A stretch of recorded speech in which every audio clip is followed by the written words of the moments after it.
I look after the refugees. They come in. Last year we took over 500,000 on the north coast of Lesbos. We brought in. So, I mean, we do everything, absolutely everything. You know, we bring them in, we look after them, we give them medical, give them clothes when they come in wet. We feed them, and then we get them down to the camps in Moria, Kara Tepe. Last year it was just, for the first 5 months, it was just me, my daughter and my wife. Some days we were looking after 1,000 refugees. And then in June, end of June last year, we got our first volunteer. Now I think there's about 2,500 volunteers on the island, which is taking the pressure off us a little bit. But as you can see, now we have storerooms here and everything, and we've just taken over a old hotel, which is right on the beach, and we're doing that up. Again, this will be for refugees. And that beach took a lot of boats in last year, so we're expecting to be quite busy again this year there. Yeah, we do what we can, you know. This is my house. Yeah, so yeah. No, I have a shop over there. Come, I'll show you. We have everything in here, from medical aid to oxygen bottles, tablets, everything. Children's clothes, babies' clothes, towels, everything a person would need. We have wetsuits over there for the volunteers. We have shoe stores over there. We have tents and things in the Winnebago. Here we have timber for building shelves and things like that.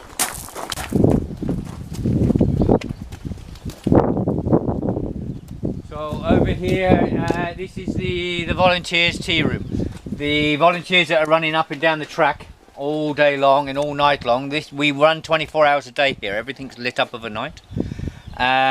So they can stop in here, they can use the toilet, they can make themselves a cup of tea, a cup of coffee, have a biscuit, and have a shower. You know, sometimes when you bring the boats in, you know, you have people seasick, people sick literally all over you.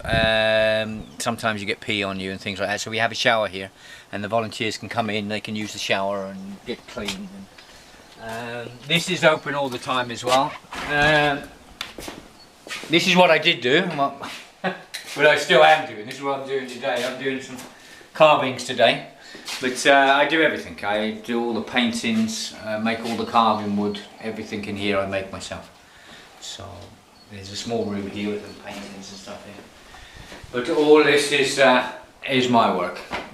I do all the sculptures and art and paintings. My wife, she runs the shops, does all the internet stuff for the refugees and that. My daughter, she's a musician and she does benefits for the refugees as well. So it's a working family. It's just... Here's the tea room. The volunteers just come in and help themselves. And we have a toilet and a shower in here, so people can have a shower if they need one. And plus we have refugees up here, and we use the shower a lot. If we have a bad boat in the night and the babies are all wet with salt water, the mothers can take them, bring them in here, wash all the salt water off them. This is where I make everything. And I've got some angels on the go at the moment, so I've got my little lathe there. It's a bit full because we've got some refugee stuff in here as well. Stuff people brought in, gas cylinders and stuff, and would normally never be in here. So, I mean, at the moment I'm just doing a few angels, and today I'm going to finish those. But when I get back, I'm off to London to do some benefits on Friday and things. And we have some press conferences and stuff we want to do in London. So when I get back next week, I'm going to strip all this out and get it ready for the season. So to 2, 3 o'clock in the morning, bringing people up with good faces and everything. You know, all the teams merged on me, lucky enough. Yeah. There was Frontex there, fishing boats there. We were turning boats, jumping in the boats, emptying them, jumping in, going out and picking people out of the water. And at 2 o'clock in the morning, we were still bringing people off the cliff faces.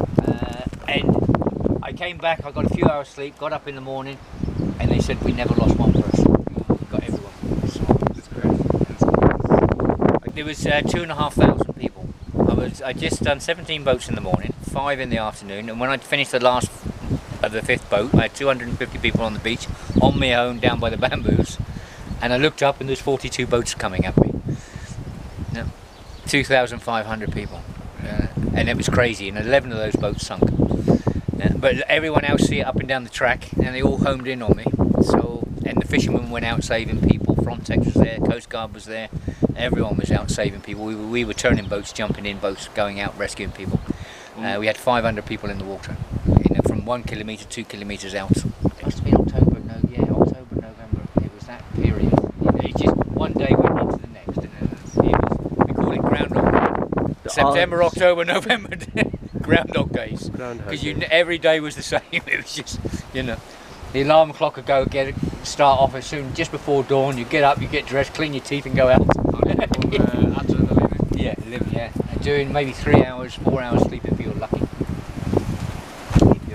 Because we have 4 million Syrians now waiting in Turkey. 4 million. Then you've got the Afghans, the Iraqis, the Iranians. Only 4 million Syrians. Yeah.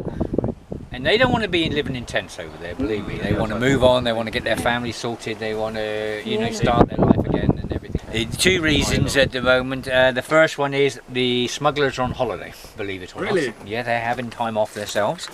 We were told that about a month ago, that the smugglers will be taking holidays before the spring starts. Not for a few days, for a month or so. For a month? Yeah, they made, I was told they made 68 billion last year. Great. Yeah, and when you make that sort of money, you really, believe me, you have a really good holiday. I mean, the other reason is this winter. This time last year we were getting 1-2 boats a day. Now we're getting on average of 10-20 boats on the island. In January we were getting 20-30 boats a day. So we're 10 times what we were getting from this time last year. And if that's anything to go by, God help us. It's going to lift crazy. But at least this year, for the first 5 months, we have volunteers. Last year we didn't. It was just the 3 of us. We've always had refugees here, but mainly men, mainly Afghans or Pakistans.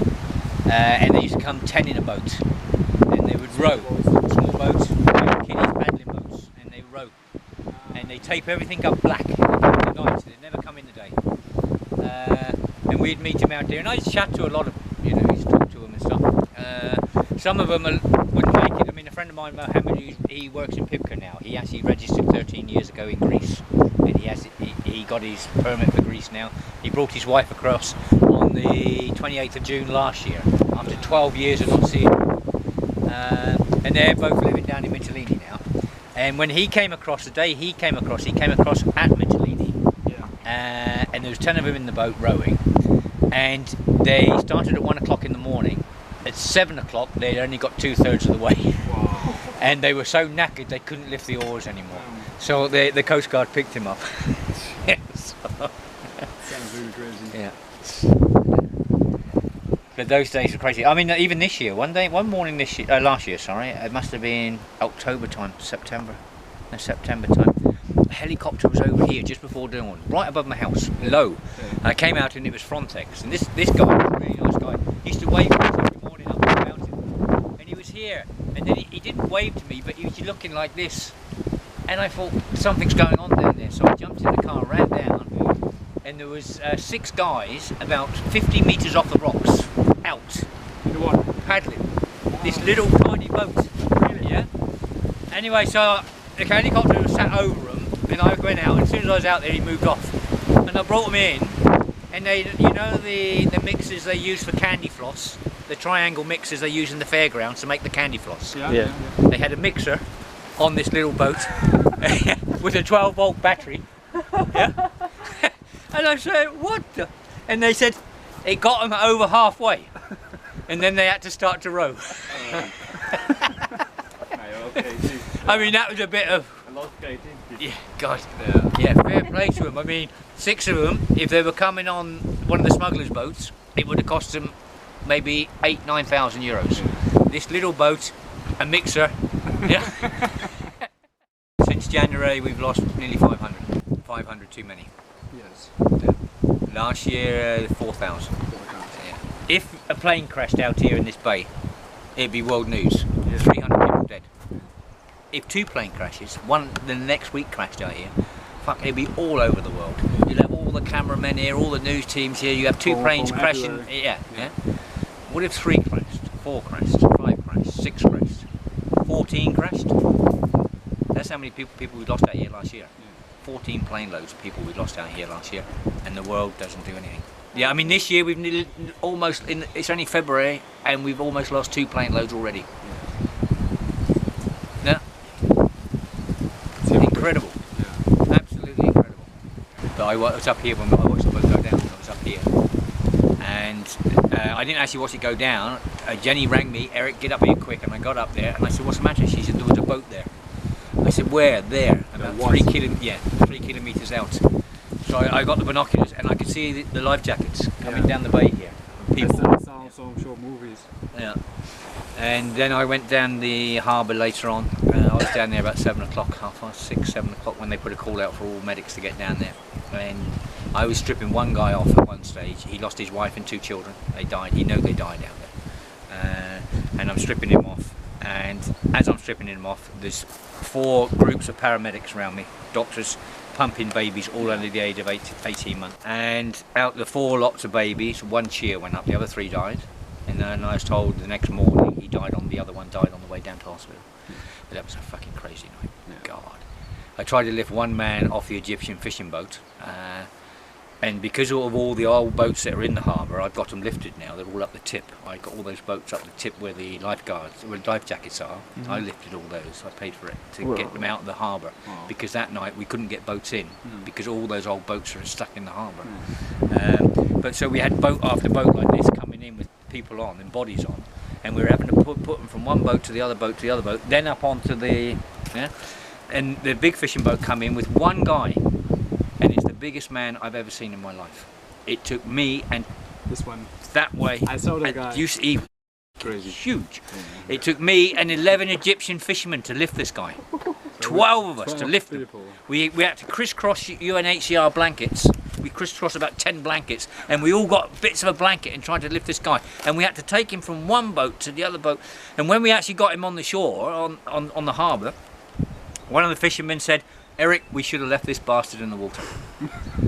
No, and I said, what? And he said, we should have left him in the water. He said, it took us over an hour and a half lifting him up. He said, we could have rescued 20, 30 people, easy.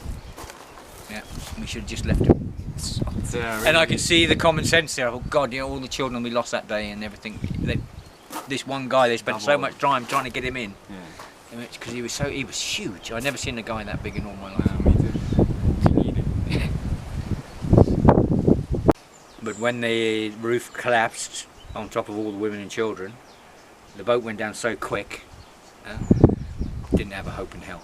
They really didn't. And that on the Friday here, we had 8 bodies on this beach alone from that wreck, because they're all damaged.